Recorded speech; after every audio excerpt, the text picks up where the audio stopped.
to shine in my backyard someday. Hey everybody, welcome back. Psychedelic here. And in today's video, I'm going to be sharing all my local stuff. As far as Lincoln goes, I've been finding a lot of stuff lately. There's like 3 records here that I found at like 3 different locations. Got very lucky at the right time when I found them. And then as far as vintage vinyl goes, he's been dropping some great stuff my way. I mean, kind of DMs me, sharing some records that might interest me, and some of them don't, but oftentimes they do, or else I already have them. Seems to go either way sometimes, but yeah. A couple of these records I'm just going to kind of fly through just to talk about some of the latter ones, some of the more better ones in this pick. So, starting with this one, I found this at the Game Room. It's basically, an all media store, just like the name says. It's a lot of video games, sell a lot of out-of-print DVDs, equipment, whatnot, and they have some records. And oftentimes when I look at their records, they're always kind of shuffled around a lot, so you really have to dig, do some deep digs in this place. And I came out with this one. So I'd never heard this one before. I mean, I've heard of Terry Reid, but I'd never actually listened to much of his stuff. This is Move Over for Terry Reid, which I think is like retitled from his self-titled that came out in '69. This is like a sophomore album. This album actually really surprised me, how good it was. I probably haven't listened to it since I spun it since, but I do remember liking this quite a bit. And this is like a mid-70s pressing, not Orange Epic label. However, even though this is very good, I think I'm just going to still part ways with this one. I haven't listed it yet on Discogs, but it does seem to be fairly fetching a little bit, 15, 20 bucks. So, yeah, I was actually really surprised by this. Super Lungs, My Supergirl, the opening track. Yeah, it's pretty sweet. Not nearly as bluesy as my assumptions may have been about this one, but, still good outcome. So glad I picked it up. It's a very clean disc. And kind of vibing with Dylan at Noble Records as far as this find. So normally this is not anything up my wheelhouse, something I'm going to be spinning on the regular, but I was really stoked to find this because I kind of knew of its reputation, of its, kind of circulating, going for some value now. Here's Little Richard. This is like an early repressing from '57. And oftentimes when you find them, man, they're pretty party to death, but as you can see, it's not too bad for its age. So yeah, just, when we're talking about Little Richard, I mean, we're talking about the origins of rock and roll itself, man. He's just a wild entertainer, for sure. I think I spotted this for like $2 at Timeless Treasures on O Street, which sometimes prices kind of vary depending on the dealer. I still might hang on to this for a while, just because of its historical landmark in music history, so it's pretty cool to spot that. And then just recently I went over to one of the Goodwill shops that I don't regularly visit because it's kind of further away. Talk about being at the right place at the right time.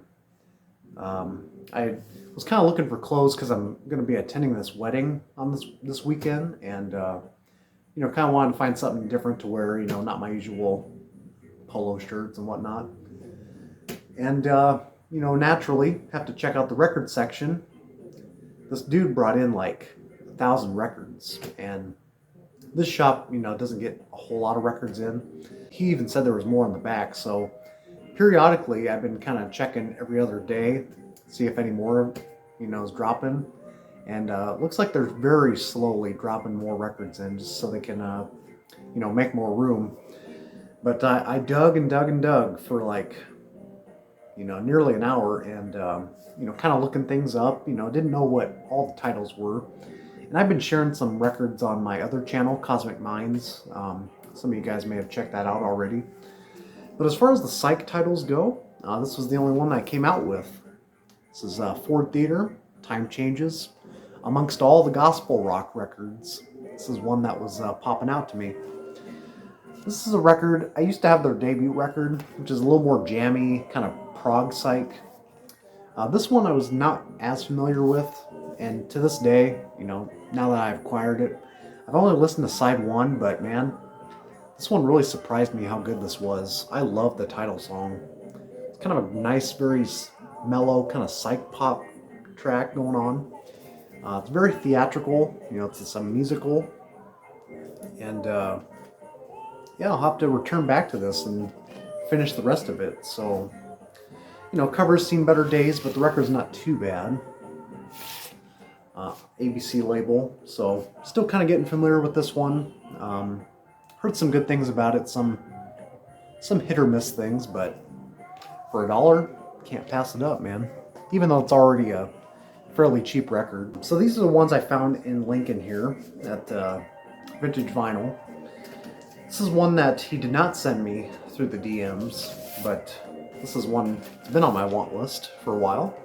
This is Plant and See. This is on White Whale. And yeah, I probably shouldn't show that side of it, but that's actually the producer's son on the cover of this band. Not the cleanest copy as far as the cover goes. So yeah, Plant and See, they were based out of North Carolina, and they relocated towards the West Coast, towards California to record this. And they had some connections to like gigging with Allman Brothers, you know, because they would gig around Florida, you know, more the East Coast, I think. And they went under another name too. I forget the name at the moment. He was it's part of some Indian tribe. The main guy was with on this group, Willie Lowery. It's kind of a notable figure as far as the Indian rock scene is concerned. So yeah, pretty stoked to have this. This is kind of a grower for me. This one kind of all over the map. It's sort of more of like a psychedelic soul. You know, not so much psychedelic, I guess. You know, it's not bashing you over the head with like a bunch of psych effects or anything, but it's got this kind of funk flavor to it, almost like a early 70s James Brown kind of vibe in the vocals, but also like the funky rhythm sections work well in this one. If I had some favorite tracks, I would say Put Out My Fire is a great opener. Leavin', the closing track. It's the only track with female vocals on it. Kind of has like a love exchange kind of vibe to it. And Witch's Brew. Got a drum break on there on side 2. So if you spot this cheap for like 20-30 bucks, I'd say check it out. It's got kind of a swampy sound as well, which makes it you know, have a little aesthetic to it. There's a couple variations on the White Whale label for this one. Definitely a sleeper on the label. You don't hear many people talk about it, but I do enjoy it. It took a little bit to grow on me, but okay. And this next one, this is one that he did message me about, and I was vaguely familiar with its sound. I knew it kind of had like a southern hard rock kind of twang to it, which I was a little skeptical about at first, but once I brought it home, finally kind of just absorbed it and listened to it. It's not too bad. This is Boot, self-titled from 1972. This band also had like a second album. I think it was on the Guinness label, which is like a tax scam label. And I guess it's pretty much in the same realm. Kind of unique sleeve art. But yeah, like I said, very much in that southern hard rock kind of vein. Not very psychedelic at all. A little on the bluesy side, but still pretty enjoyable. That's, again, kind of got that swampy sound since they're based out of Florida. But I don't know, I kind of like this one.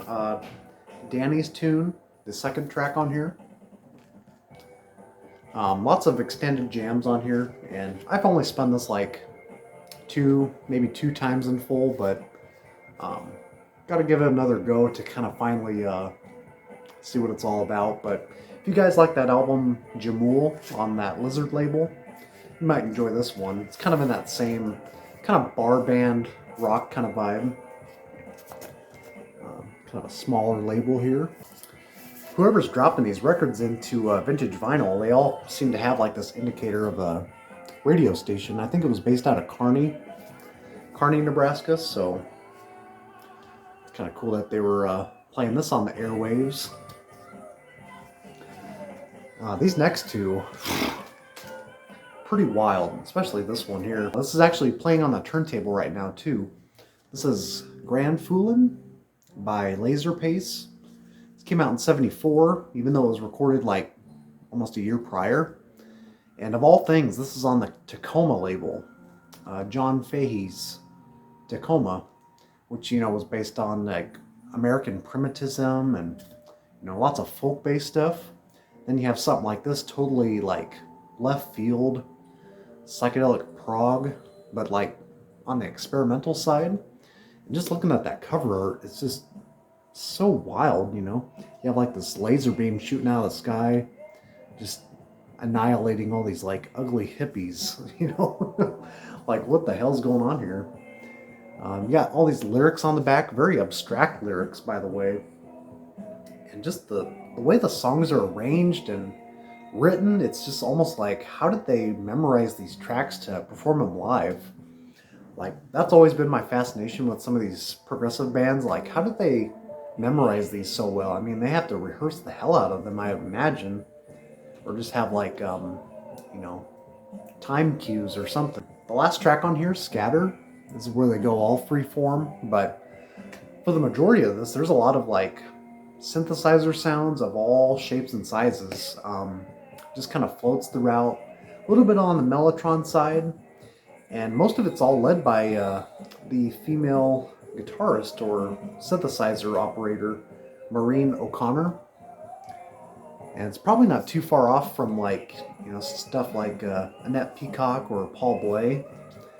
It's kind of very much in that realm. And from a US band, nonetheless. I mean, so it's not your typical American pop writing for sure. So definitely recommend this one. If you have not checked it out, this is a total blind buy to me, so I had to check it out. Very glad I did. And then this one, this is probably my favorite out of the bunch to share here. Definitely been seeking a copy for a while. Chad at Vintage Vinyl, he messaged me and told me he had this sitting next to his stack and ready to be priced, and I was like, yes. I picked up a copy here of Mountain Bus with their album Sundance. And as you can see, this album is very notorious for having a very cheap album cover, very cheap pressing. They're always ring worn. You never see them without ring wear. I mean, very rarely. I don't think there's any perfect copies out there. Pretty much a private pressing out of Chicago on Good Records. Came out in '71.